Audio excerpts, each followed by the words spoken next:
What a sour letter aimed at the Lib Dems from Christopher Clayton, 25 April.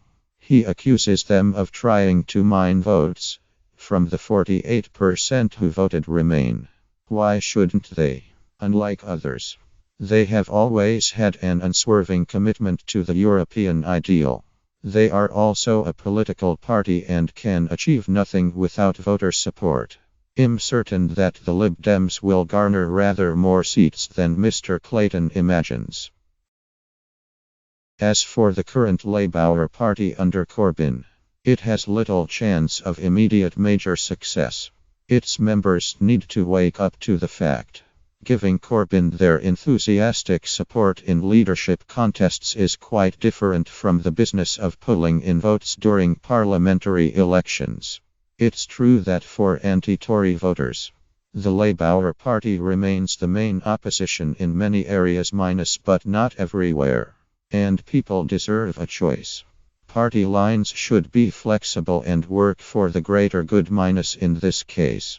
To control the fervor of the Brexit hardliners and to deny them a blank check. Richard Harris Watlington, Oxfordshire. The Mayor of London has rightly said, the general election is an opportunity. Voters to show they are opposed to this government's hard Brexit. The best way to do that is to vote Liberal Democrat. We are the only party committed to remaining in the single market. A benefit that many who voted Leave, as well as Remain, support. Retaining our single market membership is just one of the amendments we tabled to the Article 50 bill. Labour and Tory MPs alike rejected it. We also put forward an amendment to secure the rights of EU citizens living in Britain, as well as Britons living elsewhere in the European Union, which was ignored. EU citizens will unfortunately be denied the opportunity to vote in this election unless they have dual citizenship. This is, therefore, the perfect opportunity to show what an open, tolerant and united city London really is. Only by electing more Liberal Democrat MPs can we gain the influence needed to stop a hard Brexit. Tom Brake MP Carshalton, and Wallington Sarah Olney MP Richmond Park, and North Kingston Caroline Pidgeon Leader. Liberal Democrat London Assembly Group Liberal Democrat Prospective Parliamentary Candidates Jonathan Fryer Dagenham and Rainham. Lib Dem Brexit Spokesperson for London Annabel Mullin Kensington Louise Rowntree Chelsea. And Fulham Alex Harding Westminster North Sir Simon Hughes Bermondsey. And Old Southwark Bridget Fox Cities of London. And Westminster Dave Ravel Hackney South. And Shoreditch Benjamin Sims Leighton.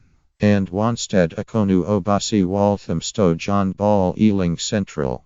And Acton Keith Angus Islington North Elaine Bagshaw Poplar. And Limehouse Don Barnes Hornsey. And Wood Green Ryan Mercer Putney Joe Richards Hackney North. And Stoke Newington Bill Newton Dunhays. And Harlington Joyce Onsted Hammersmith Nigel Backhigh Ealing Southall Emma Ahmad Sutton. And Cheam Carl Quilliam Wimbledon Stephen Crosher Holborn. And St Pancras George Turner Vauxhall Kirsty Ellen Hampstead.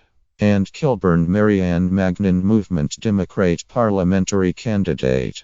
Northern Europe in the French legislative elections. And member of the Executive Committee of Westminster. And City of London Liberal Democrats. Open Britain need to do their homework. They have got the wrong Norman Lamb on their defence targets. Remain Group seeks to oust pro-Brexit MPs. 25 April.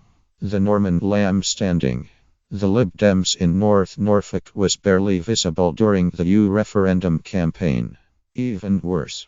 Since then, Norman Lamb abstained on the key Article 50 vote in the Commons. As usual, Lamb sat on the fence trying to appease Brexiters in North Norfolk who he hoped might vote for him. Only Labour in North Norfolk campaigned week in, week out for a Remain vote. Only Labour strongly opposed Brexit. And only Labour will fight to get the best deal for Britain minus for the many, not the few. Stephen Burke, Chair, North Norfolk Labour Party.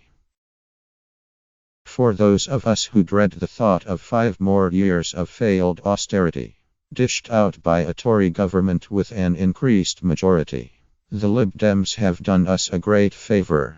Lib Dems won't do coalition deals. Farron pledge to voters. Observer. 23 April. This means the Linton Crosby ploy of frightening us all with warnings of a coalition of chaos is dead in the water. We can now vote without worry. And minus putting aside our tribal loyalties, minus the local candidate who has the best chance of unseating a Tory. The most likely outcomes would be either a Tory win minus but with a wafer-thin majority, making the election an expensive and pointless mistake, or a majority for the anti-Tory parties, which then refuse to form a coalition, forcing the Tories to form a minority government. In either case, both the Tory backbench rebels and opposition MPs will be strengthened. Welcome back, democracy, and May will be forced into a softer, more sensible Brexit. Let's really take control. Fred Kager, Maidstone, Kent. Caroline Lucas, Letters. 25 April. Says that to be classed as progressive you must be on the left. In fact, the Liberal Democrats, a party rooted firmly in the center of which I am not only a member, but sit on the local executive and on the local council, do not wish for a progressive alliance. We agree that first past the post is an issue and we want a fairer voting system. But this isn't a plan for government. There are green policies that we disagree with. And I am positive the Orange Book wing of my party finds the prospect of an alliance with the socialist left to be regressive. We are not just an anti-Tory party. We have our own policies and we will get into government to implement them. Be it in 2017 or 2030. We can make a more liberal Britain. But not by getting into bed with the Greens minus. And the less said about Labour at the moment the better. CLLR Callum Robertson, Peterborough, Cambridgeshire. Join the debate minus a mail guardian.letters@theguardian.com. Read more Guardian letters minus click here to visit goo.com/letters.